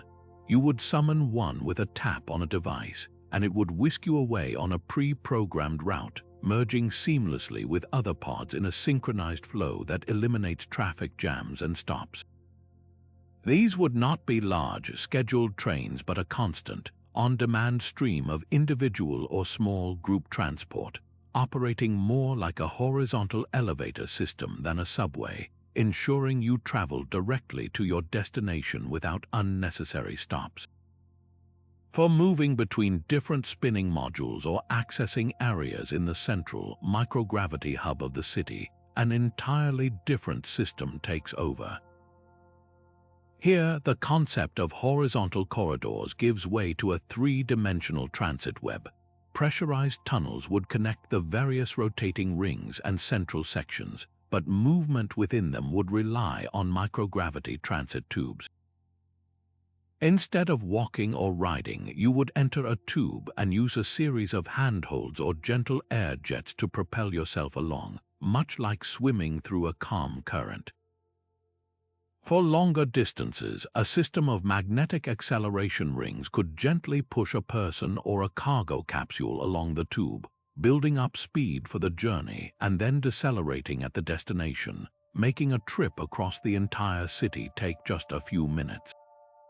The movement of goods and cargo would operate on a separate, parallel network to avoid congestion with passenger transit. Inspired by the efficiency of biological systems like our own circulatory system or the nutrient transport networks in plants, this logistics web would be a fractal pattern of large and small tubes. Bulk materials from manufacturing modules and harvested food from agricultural sectors would be packaged into standardized containers and placed into these pneumatic or magnetic tubes. They would be routed automatically by a central AI, zipping through dedicated channels in the walls and structural spines of the station, delivering their payloads directly to kitchens, laboratories, or storage facilities without ever interfering with the daily flow of people. This automated, behind-the-scenes circulation is the true lifeblood of the city, ensuring that every part of the community receives what it needs to thrive. Designing these systems requires overcoming a unique engineering hurdle. They must operate flowingly across the gravity gradient.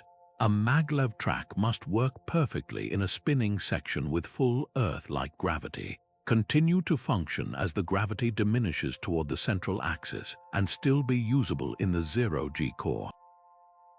This might involve vehicles with adaptive wheels or locking mechanisms that engage when gravity is present and retract when it's not, or transit tubes that can orient a capsule regardless of its perceived up or down. The entire philosophy of transportation engineering is being rewritten from first principles, demanding a blend of civil engineering, robotics, and physics that has no direct parallel on Earth. The resulting networks will be marvels of silent, efficient, and sustainable motion, turning the immense volume of an orbital city from a challenge of distance into a testament to human ingenuity, where every destination is just a short, smooth ride away. But achieving true self-sufficiency far from Earth requires more than just growing a few lettuce leaves in a lab. It demands a complete reimagining of agriculture itself, transformed into a compact, hyper-efficient, and psychologically vital life support system. This is where the principles of origami once again provide the key, allowing us to pack the equivalent of an entire farm into a launch package the size of a small room. Imagine a module that looks like a simple cylinder on the launch pad, but once in orbit, its walls unfold outward and its interior expands, revealing multiple tiered levels that weren't visible before. Each level is a complex, self-contained ecosystem, a foldable hydroponic farm where plants don't grow in soil, but with their roots misted by a nutrient-rich water solution. These aren't just flat trays, they are intricate three-dimensional arrays that maximize every photon of light and every cubic centimeter of space. Their support structures and irrigation lines pre-creased to deploy into a perfectly calibrated growing environment without a single human hand to assemble it. The efficiency of these systems goes far beyond their physical footprint. They represent the pinnacle of closed-loop recycling, a necessity when every gram of water and every atom of nutrient must be accounted for. Water isn't just delivered to the plants, it's constantly recovered. Advanced systems capture the humidity transpired by the leaves, condense it, and purify it for reuse, while also recycling the water from the hydroponic systems themselves. Even the organic waste produced by the crew, something traditionally seen as a disposal problem, becomes a valuable resource. Through processes like composting or anaerobic digestion, this waste is broken down into its basic nutrient components, which are then fed directly back into the liquid nutrient solutions that sustain the plants. This creates a beautiful, sustainable cycle where the crew nourishes the plants, and the plants, in turn, nourish the crew, mimicking the elegant closed loops of Earth's biosphere on a much smaller, more managed scale. Beyond the staple crops of wheat, rice, and potatoes that would provide essential calories, these orbital farms would also prioritize variety for both nutritional and psychological reasons. The ability to grow a diverse range of fruits, vegetables, and even herbs transforms the crew's diet from a monotonous routine of rehydrated meals into a source of daily pleasure and sensory stimulation. The crunch of a freshly harvested radish, the aroma of basil, or the vibrant color of a strawberry provide a powerful, tangible connection to Earth, a sensory anchor in the sterile environment of space. This isn't just about preventing malnutrition, it's about combating menu fatigue and providing a crucial morale boost, making the habitat feel less like a survival outpost and more like a home. The very act of tending to plants, of watching something grow and flourish under your care, has documented therapeutic benefits, reducing stress and fostering a sense of purpose and normalcy millions of miles from any garden. The agricultural vision extends beyond traditional plants to include expandable aquaculture systems. Picture compact tanks that launch flat, then inflate or unfold into spacious volumes for raising fish like tilapia or trout. These aquatic systems serve a dual purpose. They provide a valuable source of animal protein for the crew, and they integrate seamlessly with the plant farms in a symbiotic relationship known as aquaponics. In this system, the nutrient-rich wastewater from the fish tanks, which would be toxic if allowed to accumulate, is instead circulated through the hydroponic plant beds. The plants eagerly absorb these nitrogenous compounds as fertilizer, effectively filtering and cleaning the water, which is then returned fresh and oxygenated back to the fish. This creates an even more robust and efficient closed loop, where the waste from one biological system becomes the food for another, dramatically increasing the overall productivity and resilience of the habitat's food production. Perhaps the most visionary application is the creation of deployable green spaces designed not for food, but for the human spirit. These wouldn't be hidden away in a laboratory module. They would be central atriums, expansive rooms that unfold into tranquil parks, complete with winding paths, benches, and even small trees. These biophilic spaces are engineered for psychological restoration, offering a place for crew members to escape the clinical, metallic surroundings of the station and immerse themselves in a living, breathing environment. The sound of rustling leaves, the sight of green growth, and the smell of damp soil provide a profound cognitive reset, reducing cortisol levels and helping to alleviate the sensory deprivation and confinement stress inherent to long-duration spaceflight. They become the communal heart of the habitat, a place for informal social gatherings, quiet contemplation, and a vital reminder of the beautiful, fragile world they left behind, ensuring that as we learn to survive in space, we never forget how to live. In the heart of a sprawling orbital city, the most precious resource isn't gold or data, it's water. Every single drop, from the moisture in an astronaut's breath to the runoff from a shower, represents a vital thread in the delicate web of life support. Unlike on Earth, where we can simply turn on a tap connected to a vast planetary cycle, a space habitat is a completely closed system, a tiny island in a vast, arid ocean of nothingness. Here, there are no rain clouds to replenish supplies, no underground aquifers to drill into. The philosophy must shift from one of consumption to one of perfect, perpetual circulation, where the concept of wastewater is abolished entirely.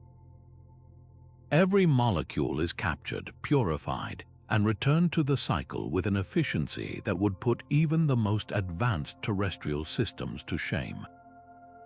This isn't just a technical challenge, it's a fundamental redefinition of our relationship with this essential element of life. The sheer scale of a city-sized habitat makes this an engineering problem of breathtaking complexity. Supporting thousands of residents means managing a water inventory of many thousands of gallons, all of which must be stored, moved, and processed without a single leak or catastrophic failure. This is where the principles of origami and deployable structures offer ingenious solutions for containment. Imagine vast, flexible bladders made from space-grade polymers, launching as compact, folded stacks no larger than a suitcase. Once in orbit, they are filled and unfold like elegant balloons, conforming to the unused spaces within the habitat's structural frame behind walls, under floors, within ceiling cavities. These aren't rigid tanks but adaptive organs that can expand and contract with the station's water supply, maximizing storage volume without sacrificing precious living space. Their multi-layered design is a masterpiece of material science, incorporating self-sealing membranes that can automatically plug a micrometeoroid puncture and sensor networks woven directly into the fabric to constantly monitor volume, pressure, and purity. But storage is only the beginning. The true magic lies in the relentless process of reclamation. A sophisticated network of deployable systems works in concert to hunt down every stray water molecule. Advanced condensation collectors, perhaps designed with intricate, foldable fin structures to maximize surface area, line the air processing vents. Their sole job is to wring the humidity from the station's atmosphere, capturing the water vapor exhaled by every person and transpired by every plant in the agricultural modules. The water recovered from the air is then combined with all other wastewater from showers, sinks, and hygiene stations and sent to the heart of the operation, the biological water processing plant. This facility likely uses a combination of proven technologies and revolutionary new ones, from compact, multi-stage filtration, membranes that launch flat and unfold into vast filtering surfaces, to bioreactors containing specially selected strains of bacteria and algae that digest organic waste, breaking it down into harmless byproducts and clean water. The design philosophy for these systems is brutal in its simplicity and redundancy. Every critical component has at least one, if not two, backups. Values are designed to fail in the open position. Pumps have identical twins that can take over instantly. The entire network is built with maintenance-free operation as the ultimate goal, knowing that a complex repair job in microgravity is difficult, dangerous, and time-consuming. This drive for flawless reliability pushes innovation in surprising directions, leading to systems that use centrifugal force in spinning modules to help separate liquids from solids, or that employ ultrasound to keep filtration surfaces clean without needing to be disassembled. The water that emerges from this intensive process isn't just clean, it is clinically pure, often far exceeding the safety standards for drinking water on Earth, ready to begin its journey all over again. The lessons learned from creating this closed-loop hydrological system will inevitably flow back to our home planet, offering powerful new tools in the fight against water scarcity. The ultra-efficient, low-energy filtration membranes developed for space could revolutionize desalination plants in coastal cities, making the process of turning seawater into freshwater drastically more affordable and accessible. The sophisticated condensation harvesting techniques could be adapted for use in the world's most arid regions, capable of pulling meaningful amounts of water directly from the air with minimal energy input. Most importantly, the overarching philosophy of a circular water economy where every drop is reused and nothing is wasted provides a powerful blueprint for sustainable water management on Earth. The technology to create a self-sustaining water cycle for a city in space could ultimately help us become better stewards of the natural water cycle we depend on right here, proving once again that the journey outward is also a journey toward better understanding and caring for our own world. Living in a city among the stars means accepting a level of risk that is fundamentally different from life on Earth. Here, a single hull breach isn't just a property damage claim, it's a potential catastrophe. A fire isn't something you contain with water. In a pure oxygen atmosphere, it can become an unstoppable inferno in seconds, and a failure in the life support system doesn't mean a few hours of discomfort. It starts a countdown clock for everyone on board. For thousands of people calling an orbital city home, safety cannot be an afterthought. It must be the central, guiding principle woven into the very architecture and daily operations of the habitat. This demands a paradigm in emergency planning that goes far beyond fire drills and first aid kits, requiring engineers to envision and prepare for scenarios that have no parallel on our planet.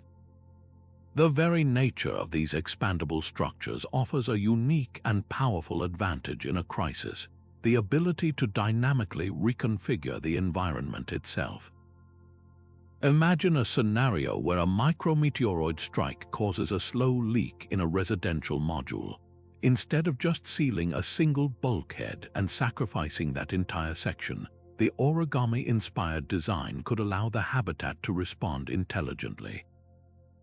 Pre-creased emergency partitions stored flat against the walls and ceilings could automatically deploy, unfolding like intricate accordion walls to segment a large, leaking volume into smaller, more easily sealed compartments. This would effectively isolate the breach to a tiny area, protecting the vast majority of the module and giving repair crews a manageable situation to address. Similarly, in the event of a fire, these same deployable barriers could snap into place, creating a tight firebreak to starve the flames of oxygen and prevent the catastrophe from spreading through the entire station's ventilation system. Beyond physical containment, the concept of on-demand resource deployment becomes a lifesaver. Within the walls and structural elements of the city, there could be networks of flat-packed emergency pods, modules that remain dormant until needed. A sudden spike in radiation from a solar flare could trigger the automatic unfolding of additional shielding layers across the interior walls of living quarters, creating instant safe havens without requiring people to evacuate to a dedicated shelter. In a dire situation where the primary oxygen supply is compromised, panels in the ceiling could unfold to reveal chemical oxygen generators, similar to those on airliners but on a massive scale, releasing breathable air and buying precious time for repairs or evacuation. This philosophy transforms the habitat from a passive structure into an active partner in survival, one with built-in reflexes to protect its inhabitants. Of course, there will be times when the safest option is to leave, and that necessitates evacuation plans of breathtaking complexity. You can't simply run outside, and lifeboats for thousands cannot be lined up along a hallway. The solution likely involves a distributed network of dedicated escape craft docked at multiple points throughout the city's structure.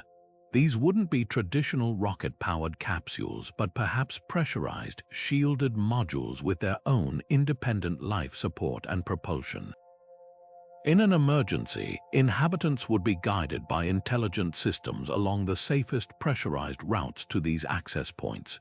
The foldable nature of the station might even allow for the creation of temporary, inflatable passageways to bypass damaged sections, ensuring there is always a path to safety.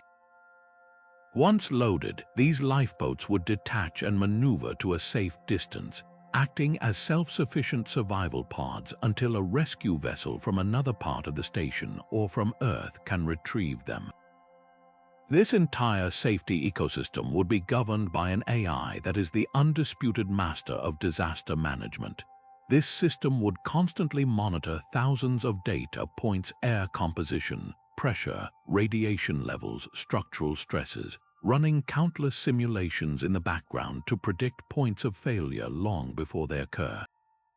In an actual emergency, it would become the calm, authoritative voice guiding the response, automatically sealing sections, deploying resources, and directing both inhabitants and emergency crews with precise, real-time instructions. It would control the environment itself, potentially venting atmosphere from a burning module to extinguish a fire or rerouting power to reinforce shielding in the path of a radiation storm. This level of integrated, intelligent response has no equal on Earth, forging a new gold standard for fail-safe design where the system is not just resistant to failure, but is inherently resilient and actively works to counteract it the moment a threat emerges. This pursuit of beauty in orbit is far more than a superficial concern for how things look. Every curve, every angle, every choice of material and light serves a dual purpose, merging rigorous engineering with profound psychological insight. In an environment that is inherently alien and potentially isolating, aesthetics become a critical tool for creating a sense of place, comfort, and even humanity. The endless, repeating geometric patterns of an origami-inspired structure are not just visually striking, they provide crucial visual cues for orientation. In the weightlessness of a central hub where there is no natural up or down, a beautifully patterned floor on one surface and a contrasting ceiling on another can subconsciously help residents maintain their bearings, preventing the disorientation that can lead to space adaptation syndrome. Color plays a similarly vital role. Instead of the sterile grays and whites of early spacecraft, we might see palettes inspired by nature, the calming blues and greens of Earth's oceans and forests, or the warm, energizing tones of a desert sunset used strategically to define different zones, influence mood, and combat the sensory monotony of a metal world. The architectural influences for these cities will likely be a fascinating fusion of the very old and the entirely new. We might see principles from Gothic cathedrals, which used intricate rib vaulting to create awe-inspiring, lofty spaces while distributing massive structural loads, reimagined in ultralight composites to create vast, open atriums. The elegant simplicity of Japanese joinery, which creates strength through interlocking wooden pieces without nails, could inspire the design of connecting nodes between modules. At the same time, architects will be free to invent forms that are simply impossible on Earth, freed from the constant, downward pull of gravity. Structures could spiral outward in delicate, blooming patterns, or feature floating interior elements that are tethered in place by thin, almost invisible cords, creating a sense of dynamic, living sculpture. Windows will be perhaps the most prized architectural feature, not just as portals to the stunning views outside, but as the primary source of natural light. Their placement and shape will be meticulously calculated to bathe interior spaces in sunlight, to frame specific celestial vistas like Earth or the passing moon, and to avoid the harsh glare of direct, unfiltered sun. This new architectural discipline, which we might call orbital architecture or space urban design, will demand a holistic approach that considers the human experience at every turn. Acoustic design will be paramount, using soft, sound-absorbing materials on walls and ceilings to dampen the constant, low hum of machinery and life support systems, creating pockets of quiet refuge. The very layout of the city will be designed to encourage community and prevent isolation, with central, green gathering spaces acting as communal hearts, drawing people together naturally. Pathways and transit tubes won't just be functional conduits, they will be designed as journeys, offering ever-changing perspectives and glimpses into the life of the city, turning a simple commute into an engaging experience. Every surface, every texture, every beam of light will be thoughtfully curated to nurture the human spirit, to provide a sense of wonder and belonging, and to ensure that these magnificent orbital cities are not just marvels of engineering, but truly become homes. Building a city in space forces us to confront a question humanity has never had to answer before. How do you govern a community that exists outside any nation's borders, where the very air you breathe is a manufactured resource and the laws of physics impose a brutal honesty on every decision? The existing framework for space law, primarily the 1967 Outer Space Treaty, provides a crucial but incomplete foundation. It establishes that space is the province of all mankind, forbids national claims of sovereignty, and requires that activities be conducted for peaceful purposes. But these principles were designed for flags and footprints, not for the complex, messy reality of thousands of people from dozens of nations trying to build a life together in a pressurized can hurtling through the void. They tell us what we can't do, they don't tell us how to live. The most immediate and profound challenge is that of jurisdiction. If a citizen of one nation commits a crime against a citizen of another nation inside an orbital habitat whose laws apply, the traditional concept of territorial sovereignty is meaningless when your territory is a multinational vessel in international waters, or rather, international space. One potential model is akin to maritime or Antarctic law, where the legal authority of a person's home nation follows them, but this quickly becomes unworkable in a dense, integrated community. Imagine the chaos of 1,000 different legal codes applying simultaneously within the same few square kilometers, a labyrinth where the outcome of a dispute depends entirely on the passports of those involved. This would be a recipe for injustice and impunity, creating legal gray zones that could undermine the entire social fabric of the settlement. Instead, orbital cities will likely need to develop their own unique body of law, a hybrid legal system negotiated and agreed upon by all participating nations before the first cornerstone is even laid. This wouldn't be a simple copy-paste of terrestrial legal codes. It would need to be specifically tailored to the existential realities of space. For instance, laws regarding resource use would be incredibly strict, with severe penalties for hoarding or wasting oxygen, water, or power. Any action that threatens the physical integrity of the habitat, from tampering with life support systems to causing a hull breach, would be treated not as simple vandalism, but as the most serious crime imaginable, perhaps akin to attempted mass murder. The justice system itself would need to prioritize restoration and rehabilitation over punishment. In a closed environment, a prison sentence is a drain on precious resources, so finding ways to reintegrate offenders as productive crew members becomes a practical necessity, not just a philosophical ideal. Beyond criminal justice, the entire economic and social structure demands new forms of governance. How are scarce resources and living space allocated? Is it based on a nation's financial contribution to the project, on a meritocratic system, or on an egalitarian principle that ensures every resident a basic standard of living? How are collective decisions made? Direct democracy is appealing, but it may be impractical for a population constantly engaged in critical tasks.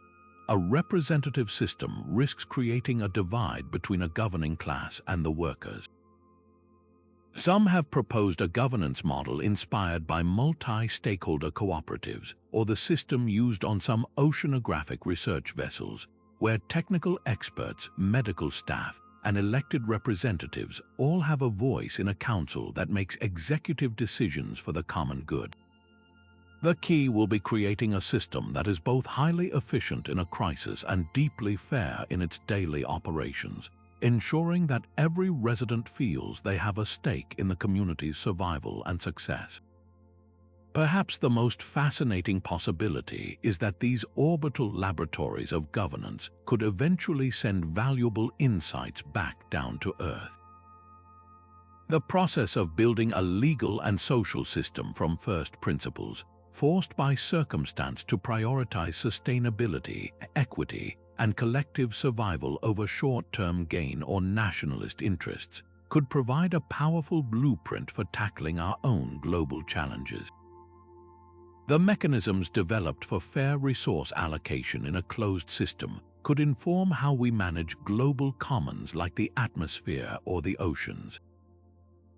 The models for peaceful, productive international cooperation forged under the pressure of existential risk could offer new pathways for diplomacy and conflict resolution on Earth.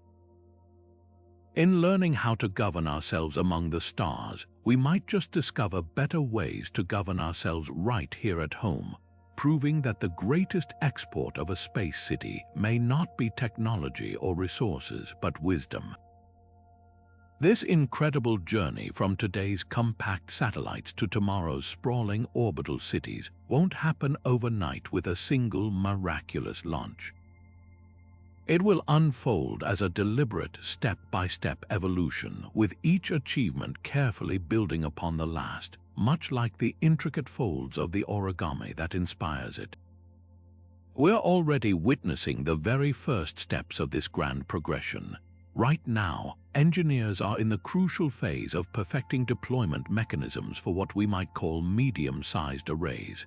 Solar panels and antennas that unfold to the scale of a tennis court or a small house.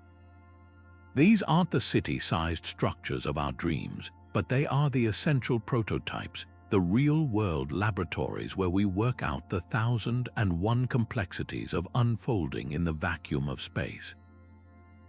Every successful deployment and even every failure teaches us something invaluable about material behavior, hinge design, and the precise control needed to prevent a structure from becoming tangled wreckage. The next logical milestone on this path will be the leap from deploying simple arrays to expanding fully functional habitation modules. This is a significantly more complex challenge. It's one thing to unfold a flat solar panel. It's entirely another to deploy a multi-layered, pressurized environment with integrated life support, power systems, and radiation shielding. The first of these modules will likely be modest, perhaps expanding to the volume of a small apartment, designed to support a handful of astronauts for short durations. The primary goal here won't be luxury, but proving reliability. Can the walls maintain a perfect seal for years under constant radiation bombardment? Can the complex folding interfaces between different material layers withstand the brutal temperature swings without cracking or leaking? Successfully demonstrating this technology for even a small habitation module would be a watershed moment, proving that the core concept is sound and paving the way for larger design. Once we have confidence in individual modules, the focus will shift to the art of connection. The vision of an orbital metropolis isn't about launching one impossibly large folded structure, but about launching many smaller, standardized modules that can autonomously rendezvous and dock in orbit. Imagine a future where a core habitat module is launched first. Once it successfully unfolds and checks all its systems, it becomes a stable docking port in the sky. Then, additional specialized modules, a laboratory wing, a medical bay, a greenhouse are launched one by one. Each new arrival would navigate to the growing complex using advanced guidance systems to softly dock, after which the connection would be sealed and reinforced. The true magic would happen next, as each new module executes its own independent unfolding sequence, seamlessly adding its volume to the overall structure.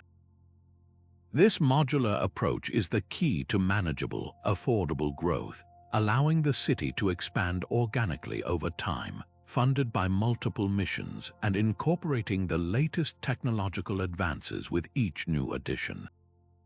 This entire evolutionary path is underpinned by a philosophy of relentless testing and incremental scaling. We won't go from a 10-meter array to a 1-kilometer array in one jump. The scale will increase gradually, from 10 meters to 50, then to 100, and so on. Each increase in size introduces new physical challenges, managing greater deployment forces, preventing larger structures from flexing or vibrating uncontrollably, and ensuring perfect synchronization across vast distances. Before any module of a certain size is ever built, it will have lived 1,000 digital lives inside sophisticated computer simulations, where engineers can model every conceivable stress and failure mode. Physical prototypes will be tested in giant vacuum chambers on Earth that simulate the space environment, and early versions might even be demonstrated in the relative safety of low Earth orbit before being committed to more ambitious missions. Understanding this step-by-step roadmap is crucial because it transforms the seemingly fantastical vision of orbital cities into a tangible engineering project with a clear sequence of achievable goals. It shows us that the research happening today in laboratories, the painstaking work on a new composite material or a more reliable hinge mechanism, isn't just an isolated experiment. It is a vital contribution to the first chapter of this grand story. Every scientist studying a new folding pattern and every engineer testing a shape memory alloy is laying one more brick on the road to the stars, proving that our future among them will be built not in a single giant leap, but through the cumulative power of countless small, careful, and brilliant folds. And so we arrive at the breathtaking culmination of this journey, a future where the ancient, delicate art of the fold becomes the foundational principle for humanity's grandest ambitions among the stars. This is far more than just an engineering breakthrough. It is a profound philosophical shift in how we approach the cosmos. For decades, our reach into space has been constrained by the brutal logic of the rocket equation, a tyranny of mass and volume that forced us to think small, to pack tightly, to accept limitation as an unchangeable law.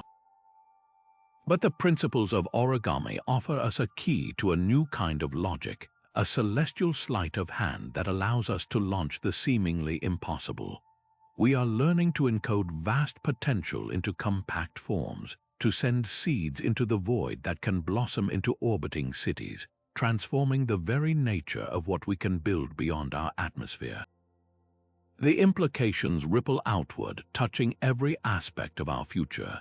Imagine a world where the energy crisis is solved not by sprawling ground-based installations, but by silent, sun-drenched arrays in geostationary orbit, beaming clean power to every corner of the globe. Envision a time when the most profound questions about our universe are answered not by a single, large telescope, but by vast, collaborative research platforms where scientists from every nation work side by side in spacious, Earth-like habitats. Picture a future where our journey to Mars is not a desperate, high-risk sprint in a cramped capsule, but a comfortable voyage inside a vessel that unfolds to provide shielding, gardens, and room to thrive. This technology redefines the canvas upon which we can paint our future, expanding the realm of the possible from the scale of a machine to the scale of a metropolis. None of this will be easy, of course. The path forward is strewn with monumental challenges that will demand our very best. The materials science alone is a frontier, requiring composites and alloys that can survive the violence of launch, then unfold with flawless precision, and endure for decades in the relentless harshness of space. The deployment sequences for structures of this scale will require artificial intelligences of unprecedented sophistication, capable of orchestrating a ballet of movement across kilometers with microscopic accuracy. And perhaps the greatest challenge of all will be one of cooperation, not engineering. Building these celestial cities will require a level of international partnership and shared vision that we have only rarely achieved here on Earth, forging new frameworks for governance and collaboration in an environment where no single nation can claim sovereignty. Yet, the very act of pursuing this vision forces us to become better versions of ourselves. It demands innovation that pushes the boundaries of material science, robotics, and energy systems advancements that will inevitably spin off to benefit life on Earth, creating new industries and solving terrestrial problems in unexpected ways. More importantly, it demands a spirit of global partnership, compelling us to look beyond earthly conflicts and work together on a project that truly benefits all of humankind. In striving to build these folded cities in the sky, we may just learn how to better care for our own planet and for each other, discovering that the greatest discovery in space might be a new model for cooperation back home. We stand at a pivotal moment on the threshold between the confined past and an expansive future. The blueprints are being drawn in research labs from NASA, a jet propulsion laboratory, to private aerospace firms and universities around the world. The first prototypes are already taking shape, proving that the core principles are sound. The journey from a folded paper crane to a folded satellite array has already been made. The next leap to a folded city is a matter of will, ingenuity, and time. Our future in space will not be built with monolithic slabs of metal launched on impossibly giant rockets. It will unfold gracefully and intentionally, piece by piece, module by module, revealing new chapters of exploration, discovery, and human settlement. The final frontier is not a distant destination to be reached, but a beautiful, complex structure waiting to be unfolded, limited only by the creativity we bring to the fold.